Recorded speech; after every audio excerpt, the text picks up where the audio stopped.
There's a screen between you and the wanting. A glow in the dark. A body that never asks what you need. Never waits for your answer. Never notices when you've gone quiet inside. And for a moment, maybe longer, it feels like relief. Not because it's what you truly want, but because it doesn't require you to be seen. Real intimacy asks questions your nervous system learned long ago were dangerous. Are you still lovable when you need something? Will they stay if you stop performing? The screen doesn't ask, it just delivers. And leaves. And somehow that predictability, that emotional emptiness feels safer than the risk of being known. This isn't about libido or morality or addiction. It's about something quieter. Intimacy avoidance as self-protection. When real closeness feels like exposure, when vulnerability has historically led to disappointment, criticism, or abandonment, your nervous system starts looking for alternatives. Ways to meet a need without the cost. Pornography becomes a kind of intimacy substitute, not because it's better, but because it's controllable. Finite, safe from rejection. And here's what matters most. This isn't weakness. It's intelligence shaped by survival. Your system found a way to manage an impossible contradiction. The need for connection and the terror of being hurt by it. This pattern doesn't begin with a screen. It begins in childhood, in the thousand small moments when connection felt uncertain. Maybe love came with conditions. Performance, compliance. You learned early that being good was safer than being real, that your needs were inconvenient, that closeness required you to shrink. Or maybe care was inconsistent, warm one day, cold the next, and you never knew which version you'd get. So you stopped asking, stopped reaching. Stopped expecting anyone to notice when you were struggling.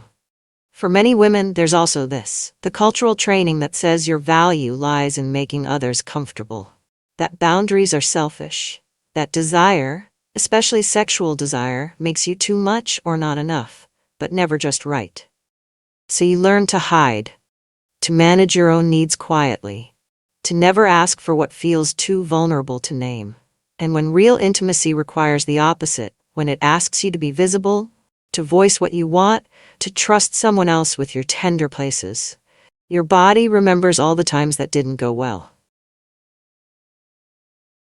The screen asks for nothing, and that absence starts to feel like safety. Here's what's happening beneath the surface. Your amygdala, the brain's threat detection system, has logged every moment when closeness led to pain, criticism, dismissal, the slow fade of someone's attention. It's not being dramatic, it's being efficient. Threat assessment is survival. When you move toward real intimacy, that alarm fires. Danger, exposure, possible rejection. Your body tenses. Your breath shallows. You might not even notice, but your nervous system is already preparing for impact.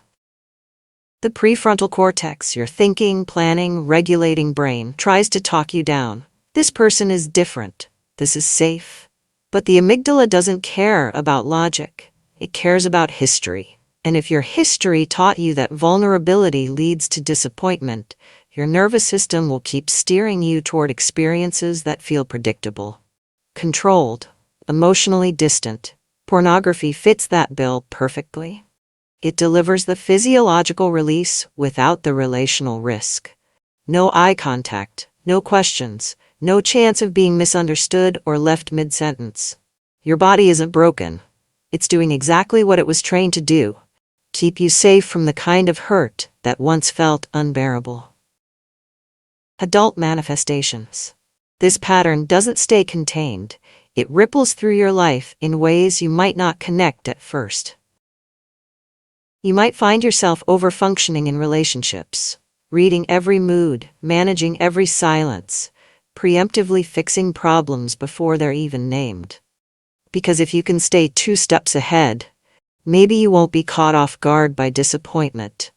You might apologize for things that aren't your fault, for needing space, for having a preference, for existing loudly enough to be noticed. You might feel guilty when things go well, when joy arrives without earning it, when rest doesn't come with a side of productivity. Calm feels suspicious, like something you'll pay for later. You might struggle to name what you want in bed, or anywhere. because wanting out loud feels like handing someone a map to hurt you. So you stay vague, agreeable, attuned to their desire, numb to your own. You might mistake anxiety for intuition, thinking I feel uncomfortable means this is wrong, when sometimes it just means this is unfamiliar. And unfamiliar, especially in intimacy, feels like danger. You might keep yourself so busy that there's no room to feel the loneliness, no space to notice that you're surrounded by people, and still aching for connection that doesn't require performance. You might find yourself drawn to relationships where you're needed but not known, where your competence is valued, but your tenderness is never really tested.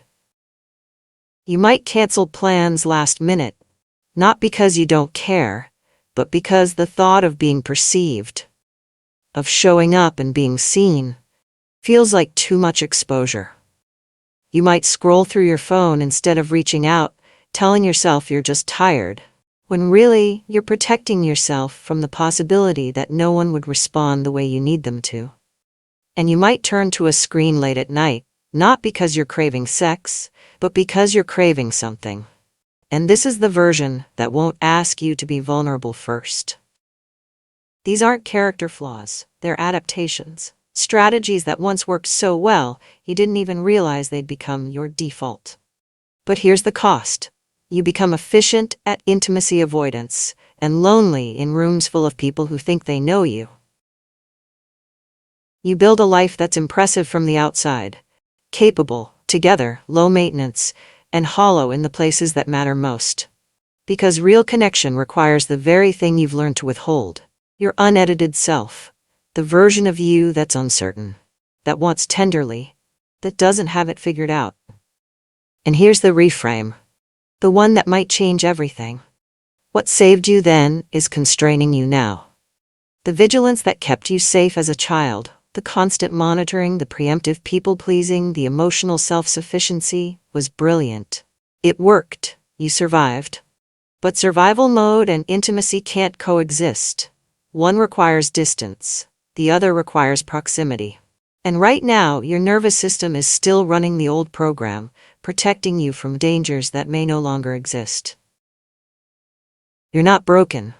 You're not damaged. You're not too much or not enough. You're just stuck in a strategy that outlived its usefulness. So how do you begin to shift this? Not overnight. Not by forcing yourself to just be vulnerable, but slowly, with practices that teach your nervous system a new story. A. Witnessing, overfixing. The first step isn't action. It's acknowledgement. You have to stop minimizing what happened. Stop telling yourself it wasn't that bad or other people had it worse. Your nervous system doesn't respond to comparisons, it responds to truth. The truth is, you learned early that your needs were inconvenient, that closeness came with conditions, that being seen fully was risky. Say it out loud if you can. Write it down if speaking feels like too much. I learned that vulnerability wasn't safe, and I've been protecting myself ever since. That's not self-pity, that's clarity. And clarity is the beginning of change. Be body first. Your nervous system doesn't speak in thoughts, it speaks in sensation. You can't think your way into feeling safe. You have to show your body that safety is possible. Orienting. When you notice tension rising, before intimacy, during a difficult conversation, when you're reaching for distraction, pause. Look around the room slowly. Name 5 things you can see. Let your gaze land softly on each one. This tells your amygdala, I am here, I am present. There is no immediate threat. Long exhale, breathe in for 4 counts, hold for 4, breathe out for 6. The long exhale activates your parasympathetic nervous system, the part that says it's safe to rest now. Do this 3 times before you reach for your phone at night. Hand over heart. Place your palm flat against your chest. Feel the warmth, the rise and fall. This is bilateral stimulation. A gentle signal to your nervous system that you're not alone. You're here, and you're holding yourself. These aren't fixes. They're invitations, small moments where you practice being present in your body without needing to escape it. Number C, boundary scripts. Boundaries aren't about keeping people out. They're about letting the right people in and teaching them how to be with you. Here are sentences you can borrow, adapt, and practice until they feel like yours. With friends, I care about you, and I'm not available to process this right now. Can we revisit it tomorrow? With family, I know you're worried, and I need you to trust that I'm handling this in my own way. At work, I can take that on next week, but my plate is full through Friday. In romance, I need some time to think about what I want before we talk more about this. With yourself, I don't have to earn rest, I can stop now. When guilt rises, saying no to this is saying yes to something I need more. Practice these out loud, in the mirror, in your car. Let your nervous system hear you claiming space before you need to do it in real time. D. Language swap. The words you use shape the reality you inhabit. Small shifts in language can crack open new possibilities. Old, I can't. New, I'm not available this week. Old, I'm sorry, but I've decided. Old, I shouldn't feel this way. New, I'm feeling this, and that's information. Old, I'm too much. New, I have needs, and they're valid. Old, I don't want to be difficult. New, I'm being clear. These swaps do something crucial. They move you from apology to agency, from guilt to truth. E. Inner child bridge. This one might feel tender. That's the point. Close your eyes if you're somewhere safe. Picture yourself at 7, or 10, or 13, whatever age first comes to mind when you think about learning that closeness was risky. And say this slowly, like you mean it. You didn't deserve that. You were just trying to feel safe. You get to rest now. I'm here. I won't leave you the way they did. You might cry, you might feel nothing at first. Both are fine. The goal isn't catharsis, it's presence. Letting the part of you that learned to hide know that she doesn't have to anymore. When these patterns begin to shift, slowly, imperfectly, in spirals rather than straight lines, your life starts to feel different. Peace stops being something you achieve after you've done enough, earned enough, fixed enough. It becomes something you practice. A rhythm you return to, even in the middle of mess. Intimacy stops feeling like a test you might fail, and starts feeling like a conversation you're allowed to have slowly. With pauses. With revisions. With the understanding that being known doesn't mean being perfect. You start noticing when you're people-pleasing. And instead of shame, you feel curiosity. Oh, there it is, the old pattern. What do I actually want here? You start saying no without a justified explanation, and the guilt comes, but it doesn't flatten you. You can hold both, the discomfort and the clarity. You start letting people see you uncertain, unpolished, mid-process. And when they don't leave, when they stay and meet you there, something in you begins to believe that maybe, just maybe, you were wrong about how dangerous it is to be real. The screen still exists. The pole might still be there some nights, but it's not the only option anymore. Not the safest one. Just one choice among many, and increasingly, not the one you need most. There's a screen between you and the wanting. But here's what you're learning now. The screen was never the problem. It was a solution to a problem you didn't have words for yet. The problem was this: that somewhere along the way, you learned that being seen fully was more dangerous than being alone. That vulnerability was a weakness instead of a bridge. That the only way to protect your heart was to stop offering it.